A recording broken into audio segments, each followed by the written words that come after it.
నమస్తే తెలంగాణ పత్రిక చూడొచ్చు. బీసీ ఎస్సీ ఎస్టీ మైనార్టీలకు తెలంగాణ ఐడెంటిటీతో కొంత స్థలం ఇచ్చింది. తెలంగాణ ఐడెంటిటీతో తెలంగాణ అస్తిత్వ నేపథ్యంలో కొంత ఇచ్చింది.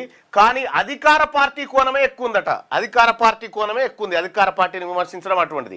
ఓసీలు అధికార వ్యవస్థలో ఉన్న వారికి సాఫ్ట్ కవరేజ్ ఉందట. అధికార వ్యవస్థలో ఉన్నటువంటి వాళ్ళకి సాఫ్ట్ కవరేజ్ మెయింటైన్ చేస్తూ ఉందట నమస్తే తెలంగాణ.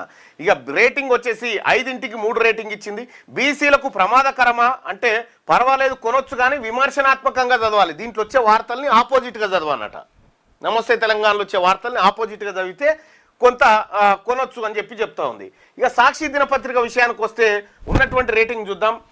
బీసీ ఎస్సీ ఎస్టీ మైనార్టీలు సంక్షేమ పథకాలు లబ్ధిదారుల ఫోటోలు ఎక్కువ. ఉద్యమ కోణం కన్నా ప్రభుత్వం దయాదాక్షిణ్యాల మీద బీసీలు ఆధారపడ్డారు అని చెప్పి ఆధారపడాలని చెప్పి సాక్షి దినపత్రికలో వార్తలు ఉన్నాయట. ఇవాళ ఓసీలకు సంబంధించి అధికార పార్టీలోని ఓసీలకు నెగిటివ్ కవరేజ్ తక్కువ ఉందట.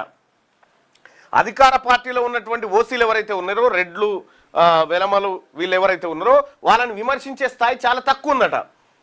ప్రజల పక్షాన కొంతవరకు ఉందట. ప్రభుత్వ భజన స్పష్టంగా ఉందట. సర్కారుకు భజన చేస్తుంది సాక్షి పత్రిక అని రాసుకొచ్చింది.